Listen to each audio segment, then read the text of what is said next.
Welcome to Season 2 of the Empower to Heal podcast. I'm your host, Dina Tipsherini, and I'm so excited to take you on a journey through the ups and downs of motherhood.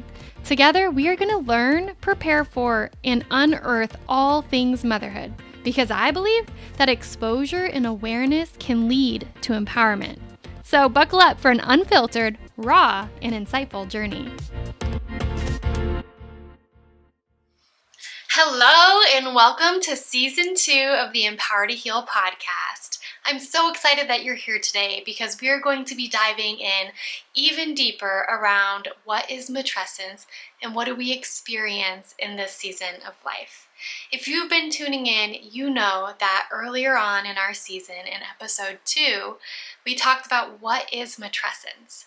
It is the developmental stage in which you go through as you enter into motherhood, where you experience the physical, emotional, and psychological changes during this stage of life.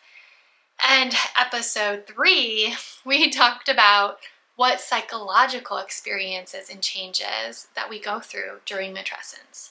So today we're going to dive into the physical experiences that one goes through in this season of life. Now, some of these are very apparent, like becoming pregnant, and others are not so apparent because society tells us to experience our season of matrescence and our physical body differently than we should. So we're going to talk about that a little bit today. So the physical changes that we go through while we enter into motherhood, while we're navigating through the developmental stage of matrescence, range from our journey getting pregnant to growing a baby in our body, right? Being pregnant and experiencing the shifts and changes of our body during pregnancy. So some of us experience the hormonal hits that cause the morning sickness that we feel in that first trimester, usually really, really strong for those who feel morning sickness. And it also includes the stretching and the changing of our body. Our body morphs into this amazing vessel, this sacred vessel that calls in a spirit, a soul, into our baby so that we can bring them earthside. I don't know if I want to say that.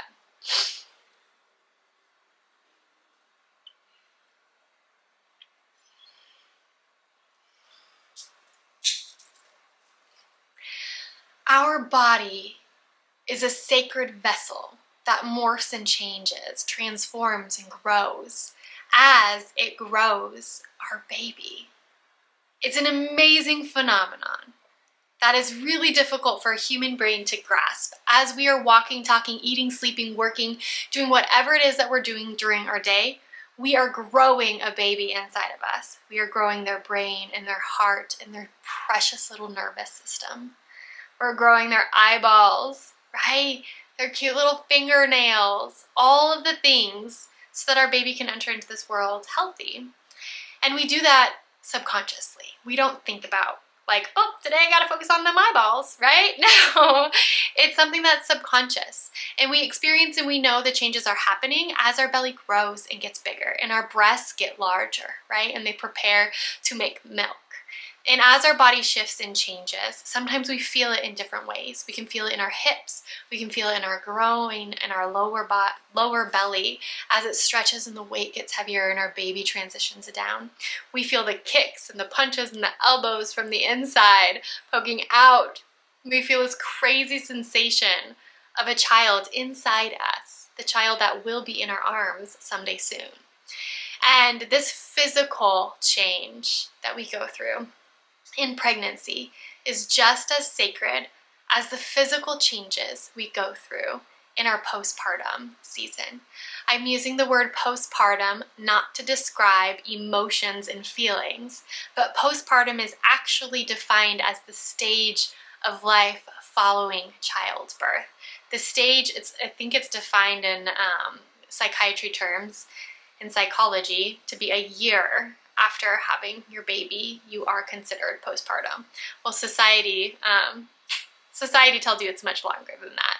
But for psychological and psychiatry purposes, we have to put a deadline on it, I guess. Now, I want to share a little bit about why the postpartum changes our body goes through are just as sacred as the changes our body goes through when we are pregnant.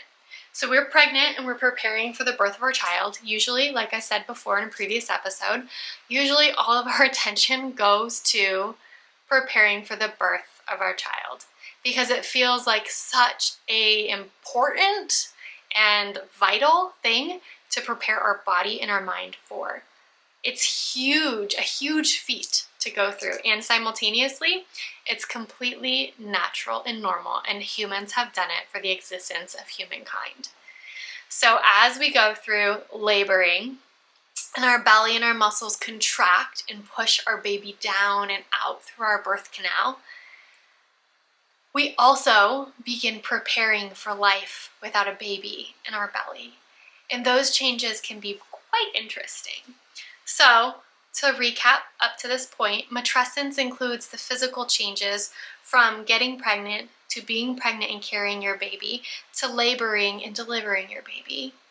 And after that, it includes the postpartum season.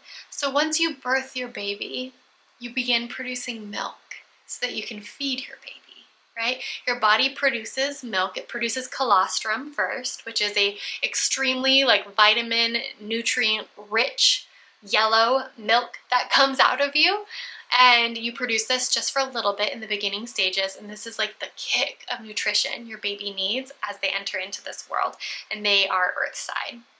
After that, your body produces milk, and as you figure out producing milk, it's this supply and demand chain that you go through with your baby. And sometimes for some people it feels natural, but the majority of mothers don't feel like feeding their child is natural. And we will do a whole different episode on feeding your baby and nursing at another time.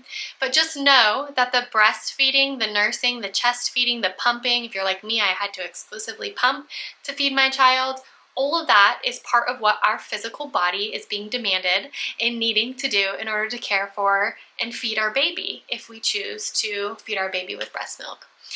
Outside of breastfeeding, our body is going through enormous changes and shifts after delivering our baby. Our uterus has to contract down to a typical size. Our body morphs and changes, and our muscles have to heal and come back together. Oftentimes our muscles and our abs are apart like this, and we have to work to bring them together. This is where I highly recommend preparing for birth with a pelvic floor physical therapist, and then continuing to see them after birth to bring your muscles back together and help heal your uterus, your vagina, your vulva, all of the things that shift and change. Heal where you may have had a C-section scar if that's how your baby came into this world.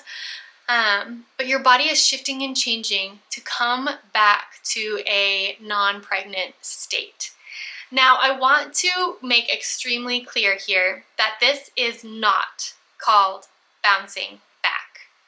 Bouncing back and the bounce back culture is toxic. It is telling us that we should not be in this new stage of life. We should be rewinding back to a younger stage of life, which if you're a mother, you've probably planned or have been, for 10 full months, right? You have 9 full months, 10 months, you have been planning for your baby to join us in this world. We're not going back. And the bounce back culture is this toxic perception that our body needs to be how it was pre-baby. The reality is, my dear, you will never be who you were before you had your child. Your body will never be what it was before you had your child. And that shouldn't be our goal. So matrescence is this developmental stage for a stage of life called motherhood. And motherhood follows maidenhood, the stage of life that we have when we are young and single and learning and exploring the world, and we're not tied down to the responsibilities of a child, right? The responsibilities of being a parent. It's a whole different frame of thinking and living life. When you become a mother, you're crossing a bridge into a new life, a new you. And if we go into that new you with friction in our heart and in our mind about wanting to be your old you, it sets us up for psychological struggles along the way. Friction and resistance never equates to wellness. Friction does not equate to happiness. And so I urge you, as you think about the physical changes your body goes through as you transition into motherhood, as you're navigating the season of matrescence, right?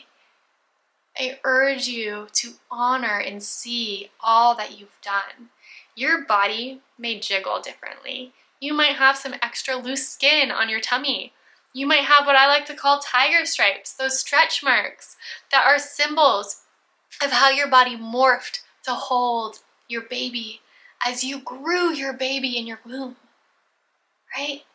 Your thighs might be a little bit bigger. Your boobs might sag a bit more. Your body might not look the same, and it might feel different, and it's okay. It's okay that you might feel different or a stranger in your own skin.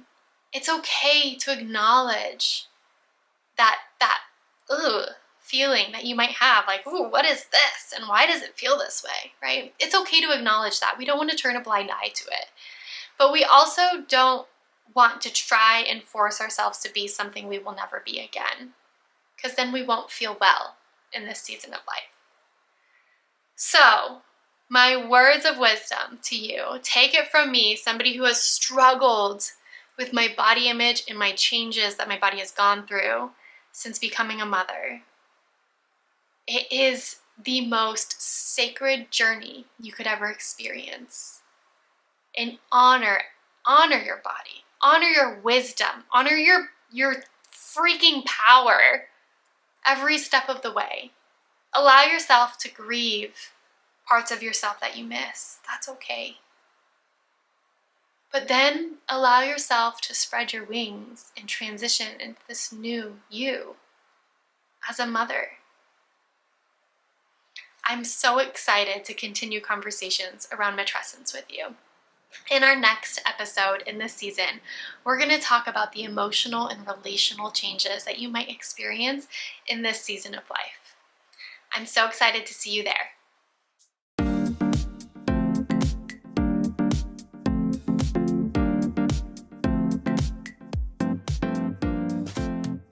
It has been an honor to share this space with you today on the Empower to Heal podcast, where we illuminate the strength you have within yourself to heal. Make sure you subscribe so you don't miss our upcoming episodes, and leave us a review on your favorite podcast platform.